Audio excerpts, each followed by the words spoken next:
Aqui, em Oliveira do Hospital, o último fim de semana conheceu o maior número de vítimas, de desalojados, de desempregados, de pessoas atingidas pelos fogos. Por isso, falo aos portugueses hoje daqui. O Presidente da República é, antes de mais, uma pessoa. Uma pessoa que reterá para sempre, na sua memória, imagens como as de Pedrógão. Pedrógão, rodeado pelo fogo, com um autarca perdido, a confessar que só na manhã seguinte descobriria quantos corpos estavam naquelas casas a arder, ali mesmo ao lado. Ou as histórias dos populares a combaterem fogos, em desespero, tantas vezes isolados. Ou a aventura generosa daquelas colunas de bombeiros, vindas do outro lado de Portugal, para lutarem noite fora em terrenos e condições acabadas de conhecer. Ou agora, nestas beiras, como dois irmãos morreram para salvar colmeias, sustento e razão de ser da sua vida. Ou uma aldeia, várias aldeias, tocaram o sino a rebate, reuniram os anciãos na igreja e fizeram aquilo que se fazia há 100 anos para apagar as chamas. E o heroísmo de milhares de operacionais, como as corporações de bombeiros, que há pouco saudei, e de muitos lugares que sozinhos tiveram de resistir pelas suas terras e pelas suas gentes. E ainda dezenas e dezenas de testemunhos de perdas de tudo, dos avós aos pais, aos filhos, aos netos, aos maridos, às mulheres. Mais de 100 pessoas mortas em menos de 4 meses em fogos em Portugal. Por muito que a frieza destes tempos, cheios de números e de chavões políticos, económicos e financeiros, nos convidem a minimizar ou banalizar, estes mais de 100 mortos não mais sairão do meu pensamento, como um peso enorme na minha consciência, tal como no meu mandato presidencial. Também por isso, por ter sentido chegar à tragédia e depois a ter confirmado de perto, estive onde estive em junho e estarei nos próximos dias onde estarei. Se falei aos portugueses primeiro como pessoa, foi para tornar bem claro que sempre, e mais ainda em tempos como estes, olhar para os dramas de pessoas de carne e osso, com a distância das teorias, dos sistemas ou das estruturas, por muito necessário que possa ser, é passar ao lado do fundamental, na vida como na política. E o fundamental é o que vai na alma de cada uma e de cada um dos portugueses. Mas mais de 100 mortos em menos de 4 meses, sendo um peso na consciência, são igualmente uma interpelação política. Uma interpelação política ao Presidente da República, que foi eleito para servir incondicionalmente os portugueses, para cumprir e fazer cumprir uma Constituição que quer garantir a segurança e a confiança dos cidadãos.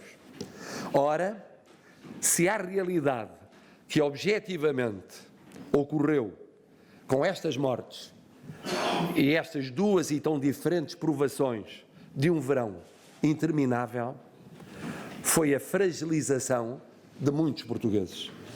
Não vale a pena negá-lo. Ficaram fragilizados perante aquilo que se lhes disse ou ouviram sobre a floresta e décadas de desordenamento ou incumprimento da lei. Ficaram fragilizados perante o que lhes pareceu ser a insuficiência de estruturas ou pessoas em face de condições meteorológicas, dimensão e natureza de fogos tão diferentes daqueles a que estavam habituados. Ficaram fragilizados perante leituras dos relatórios sobre Pedrógão, em especial a do relatório da Comissão Parlamentar Independente, que acentuam dúvidas, temores, preocupações. Ficaram fragilizados perante nova tragédia, 3 dias depois da divulgação do relatório e, por isso mesmo, antes de ações possíveis por ele recomendáveis. Ficaram fragilizados perante a crescente denúncia de autarcas relativamente à criminalidade impune, porventura existente na base dos fogos. Ficaram, sobretudo, fragilizados perante a ideia da impotência da sociedade e dos poderes públicos em face de tamanha confluência de catástrofes no tempo e no espaço.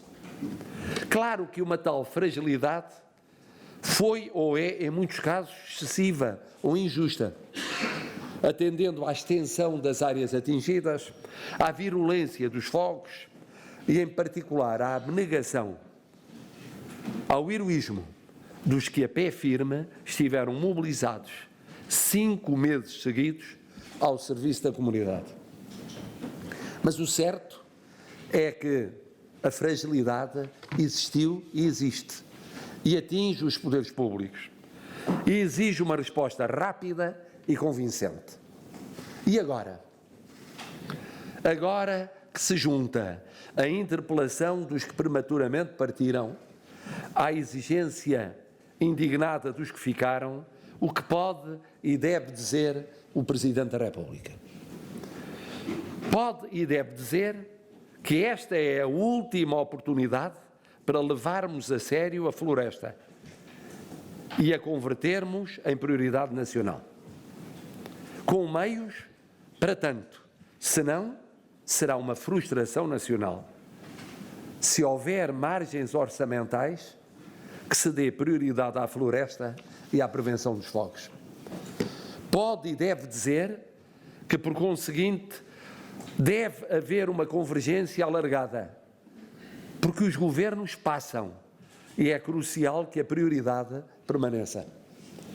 Pode e deve dizer novamente que espera do Governo que retire todas, mas todas as consequências da tragédia de Pedrógão, à luz das conclusões dos relatórios, em especial do relatório da Comissão Parlamentar Independente, como de resto o Governo se comprometeu publicamente a retirar.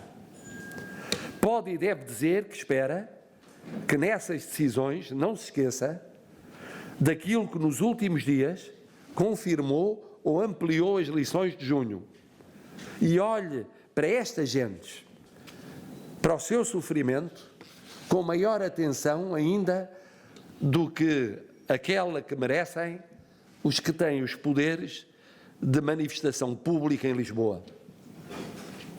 Pode e deve dizer que abrir um novo ciclo inevitavelmente obrigará o Governo a ponderar o quê, quem, como e quando melhor serve esse ciclo. Pode e deve dizer que se na Assembleia da República há quem questione a capacidade do atual Governo para realizar estas mudanças que são indispensáveis e inadiáveis, então que nos termos da Constituição esperemos que a mesma Assembleia soberanamente clarifique se quer ou não manter em funções o Governo, condição essencial para, em caso de resposta negativa, se evitar um equívoco e de resposta positiva, reforçar o mandato para as reformas inadiáveis. Pode e deve dizer que reformar a pensar no médio e longo prazo não significa termos de conviver com novas tragédias até lá chegarmos.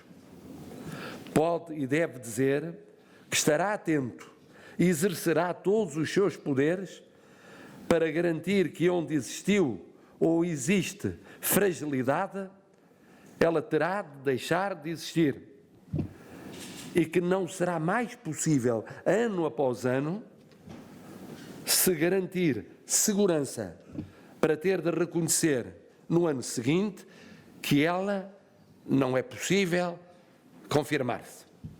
Pode e deve dizer que é tempo de reconstruir. de iniciar um novo caminho, de acreditar no futuro, na base da mudança em relação ao passado. Pode e deve dizer que a melhor, se não a única forma de verdadeiramente pedir desculpa às vítimas de junho e de outubro, e de facto é justificável que se peça desculpa, é, por um lado, reconhecer com humildade que portugueses houve que não viram os poderes públicos como garantes de segurança e de confiança. E, por outro lado, romper com o que motivou a fragilidade ou motivou o desalento ou a descrença dos portugueses. Quem não entenda isto, humildade cívica e ruptura com o que não provou ou não convenceu, não entendeu nada do essencial que se passou no nosso país. Para mim, como Presidente da República, o mudar de vida neste domínio é um dos testes decisivos ao cumprimento do mandato que assumi. E nele me empenharei totalmente até ao fim desse mandato.